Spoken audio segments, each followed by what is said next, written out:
तो एक तरफ जहां कांग्रेस की अभी तक पहली लिस्ट सामने नहीं आई है, तो वहीं दूसरी ओर बीजेपी ने लोकसभा की कई सीटों पर अपने उम्मीदवारों को उतार दिया है और अब जनता के बीच पैच बनाने के लिए नई रणनीति का इस्तेमाल किया जा रहा है।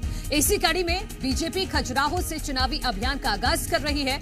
मुख्यमंत्री मोहन यादव खजुराहो में मंदकेश्वर महादेव मंदिर में पूजा अर्चना कर चुनावी शंखनाद करेंगे। बीजेपी ने खजुराहो से बीजेपी प्रदेश अध्यक्ष वीडी शर्मा को प्रत्याशी बनाया है, तो वहीं लोगों को कांग्रेस की लिस्ट का इंतजार है। छिंदवाड़ा, सीधी, जबलपुर, विदिशा, गुना, मुरैना, मंदसौर और बैतूल सीट पर सहमति बन चुकी है, जबकि कई ऐसी सीटें हैं जहां एक से ज्यादा नाम होने की वजह से पेच फंसा हुआ है और इसी पेच का तोड़ ढूंढने के लिए दिल्ली में बैठकों का दौर चल रहा है, जिसमें प्रत्याशियों के नाम पर मोहर लग सकती है।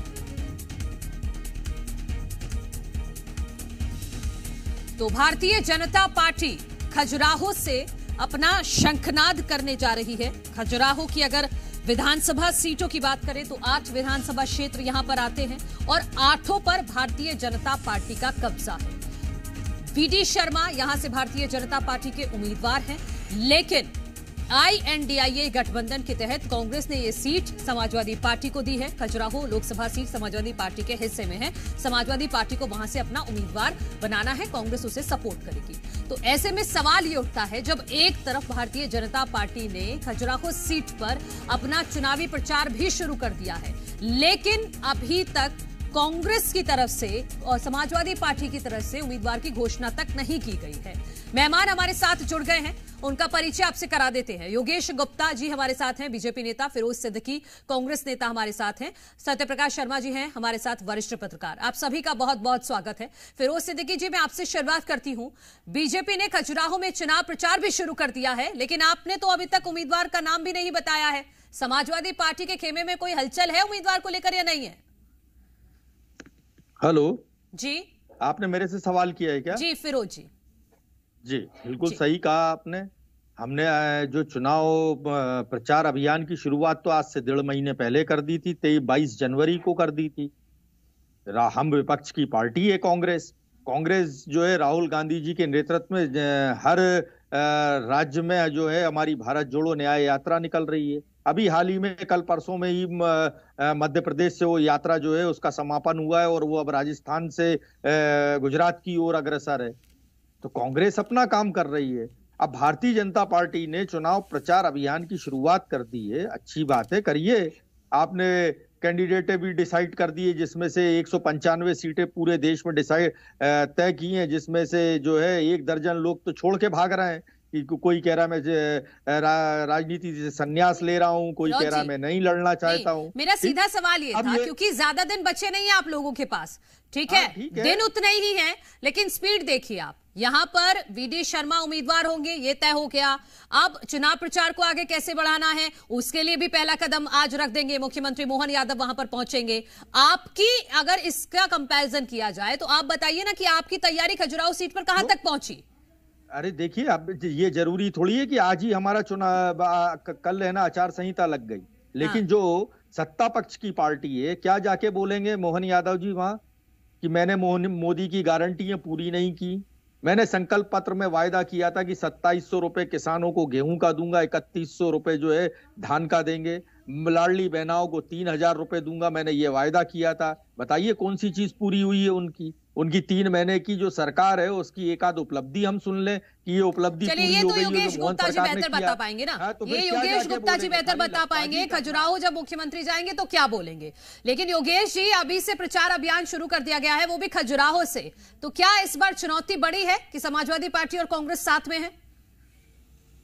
नहीं, देखिए, कांग्रेस तो कोई मैदान में नजर ही नहीं आ रही है। सीधी सी बात यह है कि माननीय हमारे यशस्वी अध्यक्ष वीडी शर्मा जी इस बार खजुराहो संसदीय क्षेत्र से एक रिकॉर्ड मतों से जीत हासिल करने वाले हैं। तो कहने का तात्पर्य यह है कि पिछले लोकसभा चुनाव में अगर हम दृष्टि डालें तो माननीय वीडी शर्मा जी 4.5 लाख वोटों से अधिक मतों से विजयी हुए थे, तब कांग्रेस पार्टी को 24% वोट हासिल हुआ था। आज तो खजुराहो संसदीय सीट पर कांग्रेस का प्रत्याशी है ही नहीं और वहां समाजवादी पार्टी का जो प्रभाव है वो लगभग 1 या 1.5% के करीब है। तो निश्चित रूप से मध्य प्रदेश में अगर कोई सबसे ज्यादा सीट में जीत हार का अंतर होगा तो वो खजुराहो संसदीय सीट से होगा। और न केवल हम चुनाव प्रचार में आगे हैं, बल्कि हम मध्य प्रदेश के 65,000 बूथों तक 3 बार पहुंच चुके हैं। अभी आचार संहिता लागू नहीं उसके पहले, पहली बार अक्षत वितरण कार्यक्रम के माध्यम से, दूसरी बार श्री रामलला प्राण प्रतिष्ठा के समय में, और तीसरी बार हमारा जो हाल ही में संपन्न हुआ गांव चलो बूथ प्रवास अभियान, इसके अंतर्गत हम मध्य प्रदेश के लाभार्थियों के घर घर तक पहुंचे हैं। और वहां पर हमने न केवल उन लाभार्थियों से एक सार्थक चर्चा करी, फिरोज जी भी कह रहे हैं कि हम भी तो जनता के बीच में जा रहे हैं ना भारत जोड़ो न्याय यात्रा के तहत। देखिए, इनकी तो जुड़े हुए भारत को जोड़ने निकले थे राहुल गांधी जी विधानसभा चुनाव के समय।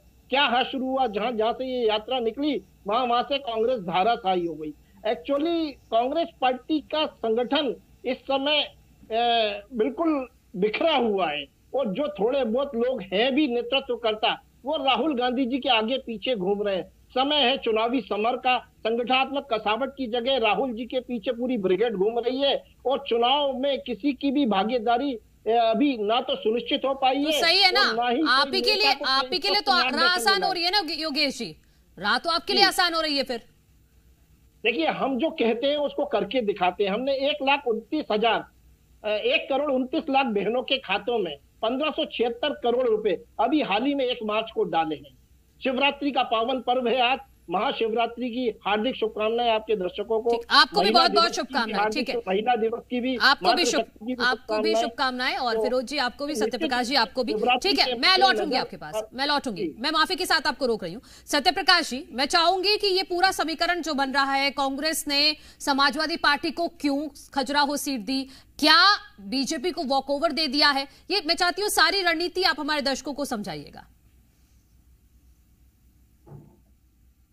इसमें कोई दो राह नहीं कि अभी देश के अंदर भारतीय जनता पार्टी वो राजनीतिक दल है जो संगठनात्मक रूप से सबसे मजबूत माना जाता है।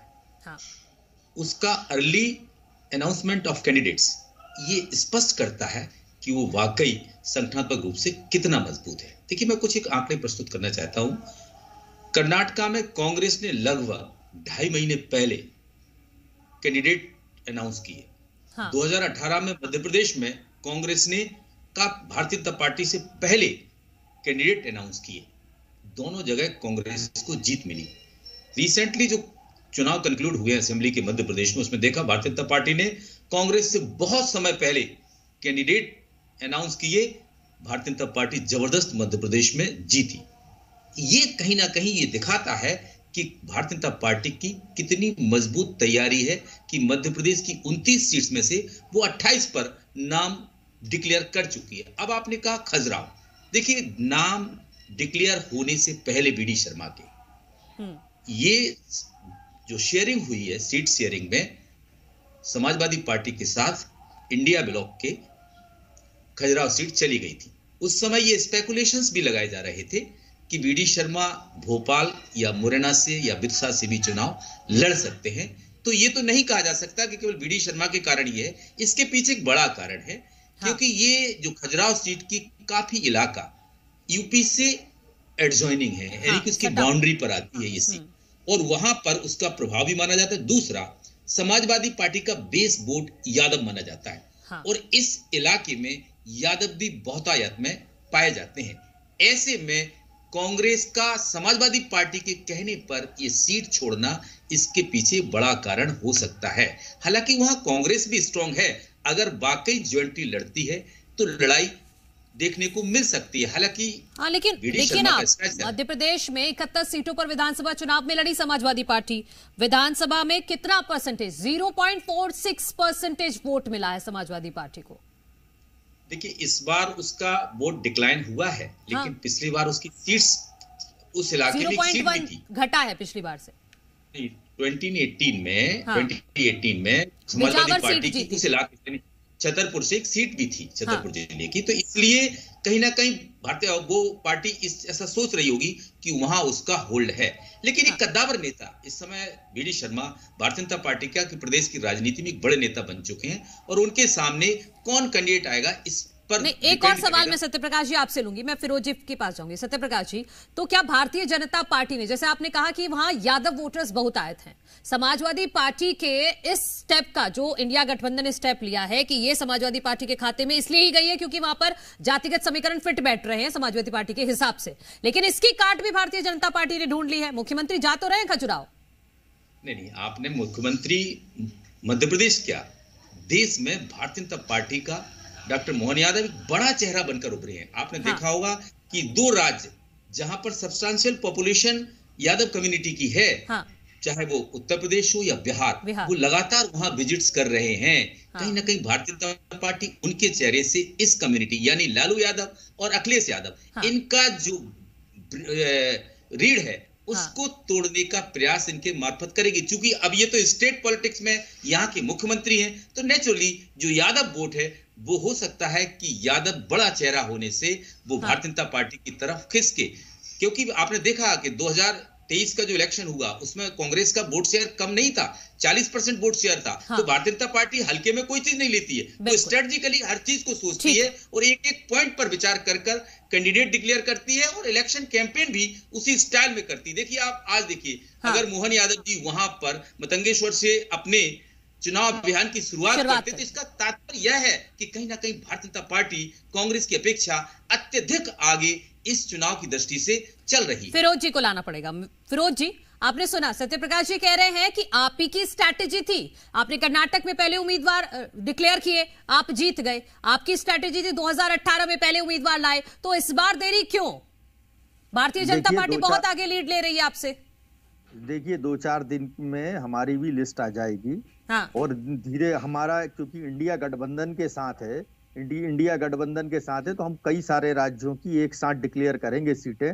और हमको गठबंधन का भी ख्याल रखना है, तो गठबंधन के साथियों से भी बात करके हमारी बात चल रही है। रही बात चुनाव प्रचार की, तो कांग्रेस विपक्ष की पार्टी है, तो हमने तो पूरे मुद्दे उठाए और पूरा संगठन हमारा लग गया जो है राहुल गांधी की यात्रा के साथ में, और उस यात्रा को सफल बनाया।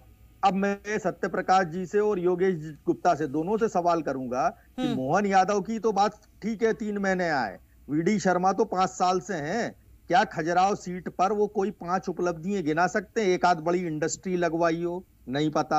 हाँ, पटेरिया जी जरूर है, उनके एक माता थे जो रेत खुदवाते हैं वहां, वो जरूर वहां है, उसका मुद्दा है।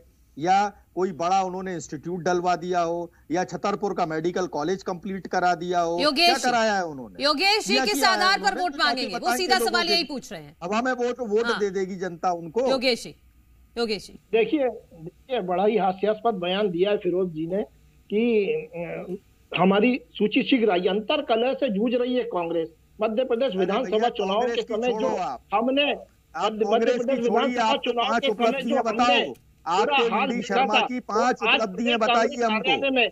सन्नाटे तोते बोल रहे हैं प्रदेश कांग्रेस कार्यालय में, उनकी सीट पर इनके पास प्रत्याशी नहीं है। बात खजुराहो संसदीय क्षेत्र की करें तो खजुराहो संसदीय क्षेत्र में अनेक ऐसे जनहितकारी लोक कल्याणकारी कार्य हुए जिनके माध्यम से माननीय वीडी शर्मा जी प्रचंड मतों से विजयी होने वाले हैं।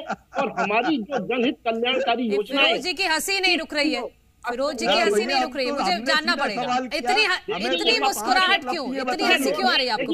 कद्दावर नेता और वो संसदीय क्षेत्र का नेतृत्व करते हो, कोई 5 उपलब्धि बता दो ना हमको।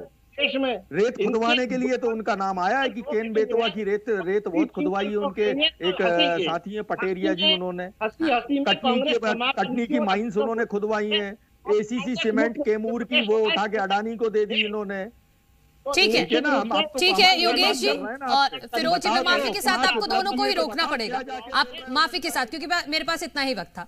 बहुत शुक्रिया आप दोनों का। सत्यप्रकाश जी, आपका भी बहुत शुक्रिया। और ये वार पलटवार तो चलता रहेगा, क्योंकि चुनावी शंखनाद तो भारतीय जनता पार्टी की तरफ से आज से कर दिया गया है, लेकिन अभी चुनावों का ऐलान होना बाकी है, कांग्रेस की सूची आनी बाकी है, और इन सभी डेवलपमेंट पर जी मध्य प्रदेश छत्तीसगढ़ की नजर बनी रहेगी। आप देखते रहिए। एक छोटा सा ब्रेक लेते हैं, कहीं मत जाइए।